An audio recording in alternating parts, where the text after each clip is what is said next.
Alors, je pense que les gars, demain, c'est le moment idéal pour régler nos comptes avec eux pour tout ce qui s'est passé 26 octobre dernier. Alors, vous vous souvenez de ces images?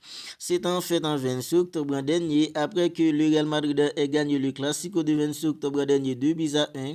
Thibaut Courtois, Vinicius, Jude Bellingham, Cavani, ils étaient tous venus en découdre avec la mine après le match. Mais les amis, demain, finale Supercopa, 19h30, je pense que c'est le moment idéal pour la mine de régler ses comptes avec en fait un Thibaut Courtois, Vinicius, Jude Bellingham, Cavani, même si ce dernier en fait en sera au tribune. Alors, demain les amis, c'est en fait dans la finale de la Supercopa entre le Barça et le Real Madrid. Le Barça qui avait écrasé une équipe comme l'Athletic Club en 5 buts à 0. Le Real Madrid de son côté qui a galéré mais c'est tout de même fini par se qualifier en gagnant une équipe comme l'Atlético Madrid en 2 buts à 1. Les amis, demain on aura droit à un classico en finale de la Supercopa comme ça a été la saison dernière. Alors, si on se base sur comment le Real Madrid joue depuis en fait il y a quelques mois, si on se base sur la façon dont le Real Madrid s'est galéré pour se qualifier contre une équipe comme l'Athletic Club, alors on pourra dire que demain le Barça va se balader sur le Real Madrid. Mais les amis, attention, c'est un classico et à mon avis, un classico c'est toujours un match unique. N'importe quelle équipe peut finir gagnante parce que les gars, un classico c'est tout simplement un match unique. Je me rappelle, il y a des classicos sur un entraîneur comme Xavi Hernandez où le Barça était tout simplement moribond, le Real Madrid était tout simplement en feu, le Barça avait fini par gagner. Tout ça pour vous dire que les amis, un classico c'est un match unique, même quand les deux équipes en fait ne sont pas du tout en forme, même quand il y a une équipe qui est tout simplement moribonde, bien cette équipe peut finir par gagner. Alors, le Real Madrid, on est tous d'accord que cette saison avec un entraîneur comme Xabi Alonso, il nous a vendu du rêve. Parce que les gars, lorsque Xabi Alonso venait tout juste d'arriver au Real Madrid, ils nous ont dit qu'on va avoir une équipe en fait qui est là en fait pour faire circuler les ballons, une équipe en fait qui joue un football en flambant neuf. Mais les amis, c'est pas du tout ce qu'on voit avec un entraîneur comme Xabi Alonso.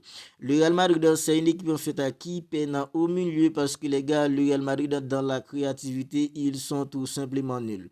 Le Real Madrid, c'est une équipe en fait qui compte seulement si on fait dans ses individualités, dans les contre-attaques, les transitions rapides, c'est seulement en fait dans ce secteur-là que le Real Madrid en fait est une équipe en faute.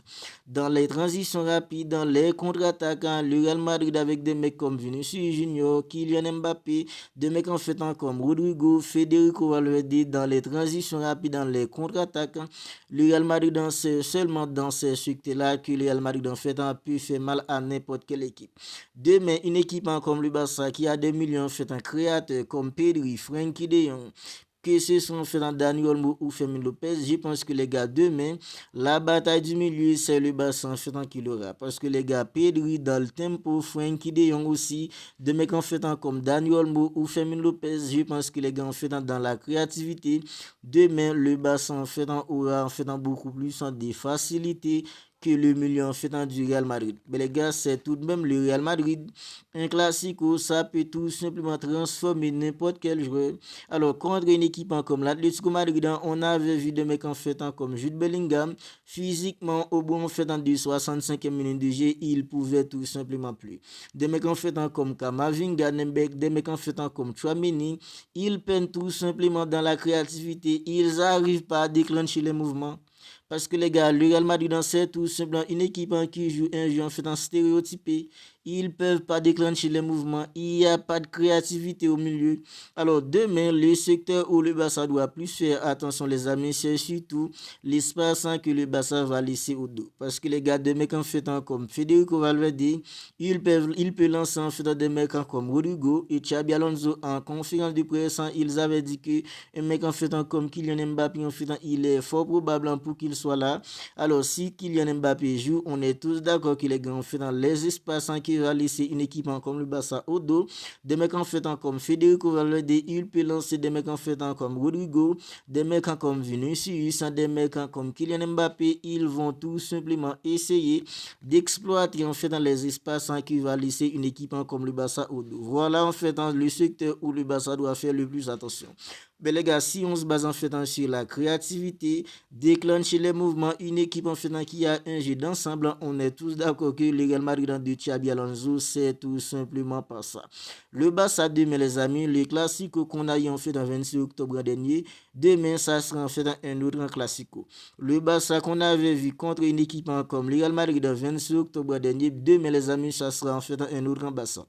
26 octobre dernier, c'était un Barça qui était tout simplement incapable de déclencher les mouvements facilement.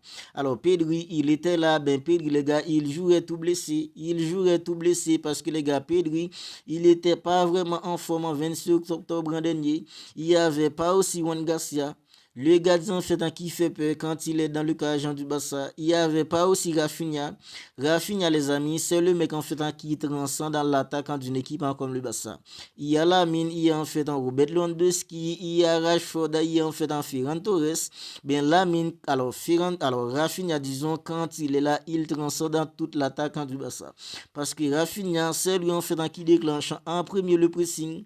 C'est lui qui fait en sorte que le pressing du Barça soit coordonné. 26 octobre dernier, c'était trop facile pour le Real Madrid d'avancer sur le Barça parce que le pressing du Barça n'était tout simplement pas coordonné. Il y avait pas Rafinha, il y avait pas en fait l'envie d'aller faire mal à une équipe comme le Real Madrid. Même quand le Real Madrid était en fait en 2-1, il y avait des actions où le Barça pouvait égaliser.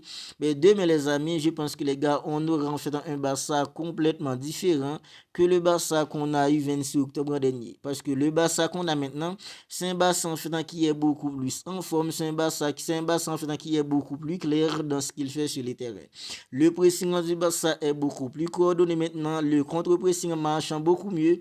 Contre une équipe comme l'Athletic Club, je vois beaucoup de gens disent que oui, l'Athletic Club c'est une équipe qui est tout simplement nulle. On est tous d'accord que l'Athletic Club en cette saison c'est une équipe qui est nulle. Mais les amis, il ne faut pas oublier que le Barça, la façon dont le contre-pressing du Barça était en marchant contre une équipe comme l'Athletic Club, tout ça faisait en sorte qu'une équipe comme l'Athletic Club en pouvait tout simplement plus. Parce que les gars, Rafinha, il jouait en fait en trois rôles à lui tout seul en fait contre une équipe comme l'Athletic Club. Il y a des occasions, Rafinha, il était en mode latéral gauche. Il y a des actions où Rafinha, il était en mode ailier. Parce que les gars, Rafinha, c'est l'électron libre en fait qui se balade sur le côté gauche. Le but en fait de Fermin Lopez. Rafinha, c'est lui qui a centré. En vrai, les gars, c'est Alejandro Balde qui aurait dû être dans cette position. Pourtant, c'était Rafinha. Tout ça pour vous dire que les gars, en fait, dans le contre-pressing du Barça, la façon dont l'attaquant du Barça fonctionne maintenant, on aura un Barça complètement différent du Barça qu'on a eu 26 octobre dernier. Mais les amis, demain, c'est tout simplement une finale que le Barça doit remporter. Je ne sais pas comment, mais le Barça doit remporter la finale. Parce que les gars, c'est une finale. Si le Barça remporte la finale de demain, ça va tout simplement faire en sorte que le Barça en fait gagne un peu plus en confiance pour le reste de la saison. Jusqu'à maintenant, le Barça ne sait pas s'il va finir parmi le top 8. Mais les gars, je pense que si le Barça gagne une équipe comme le Real demain, remporter en fait le tout premier trophée de la saison, ça va tout simplement faire en sorte que le Barça soit un peu plus en forme mentalement pour le reste de la saison. Parce que les gars, la saison dernière, lorsque le Barça était devenu une équipe imbattable en tout partie de la Supercopa, c'est après que le Barça avait gagné la Supercopa sur le Real Madrid, le Barça était devenu une équipe tout simplement imbattable. Ben demain, je pense que les gars, si le Barça gagne le Classico de demain et remportant le titre, le Barça sera tout simplement une équipe redoutable, surtout mentalement, parce que les gars, gagner un trophée, ça donne toujours en fait de la confiance. Et je pense que les gars, demain, ça sera aussi un match pour des mecs comme Lamine de se racheter. Parce que les gars, le Classico de 26 octobre dernier, Lamine, il avait fait des déclarations après le Classico, ça avait motivé de plus en les joueurs du Real Madrid. Lamine, il avait passé à côté du match de 26 octobre dernier. Je pense que les gars, demain, il y a des fortes chances pour qu'on ait un Lamine revanchard. Parce que les gars, la façon dont des mecs comme Cavani, Thibaut Courtois, Vinicius Junior, Jude Bellingham, la façon dont ils ont insulté côté Lamine en fait après leur victoire de 2-1 26 octobre dernier. Lamine qui était tout simplement pas au niveau lors du Classico de 26 octobre dernier. Je pense que les gars, demain, des individualités comme Lamine, Rafinha, il aura à cœur de faire un grand match comme il l'a fait en fait contre une équipe comme l'Athletic Club. Lamine, il aura à cœur aussi les gars de faire un grand match parce que les gars Lamine, il doit être en revanchard demain. Alors les individualités du côté de Barça demain, je pense qu'ils auront à cœur de faire tout simplement un match en homme pour le deuxième classico de la saison. Et si tous les gars, demain, c'est une finale parce qu'il y a un trophée à la clé. Maintenant, quel 11 anti-fliquant devrait mettre en place demain pour affronter une équipe comme le Real Madrid? À mon avis, Juan Gassa dans le but, en l'axe en défensive, Eric Gassa accompagné en fait de Koubassi. Parce que les gars, Eric Gassa, la façon dont les gars, il est tout simplement au nom maintenant, partout où on le met, il est tout simplement au niveau. L'axe en défensive, à mon avis, c'est en fait un Koubassi accompagné en fait de Eric Gassa. À gauche, un mec comme Alejandro Balde, à droite, un mec comme Gilles Koundé. Bien, au milieu, le double en pivot, Pedri, Frenkie de Jong, puis en fait en Fermin Lopez en 10. Parce que les gars, il y a Dani Olmo qui est au niveau maintenant. Je pense que les gars, demain, anti-fliquant, il devrait commencer avec un mec comme Fermin Lopez. Puis les gars, en fait en 60 minutes, en 70 minutes de jeu, faire sortir Fermin Lopez sans pour faire entrer un mec comme Dani Olmo. Comme ça, les gars, Dani Olmo, il sera beaucoup plus fraîche pour tout simplement balader en fait entre les lignes pour faire du mal à une équipe comme Real Madrid. Puis devant, c'est un mec en fait comme Ferran Torres en tant que numéro 9, un mec comme Lamine, puis un mec comme Rafinha.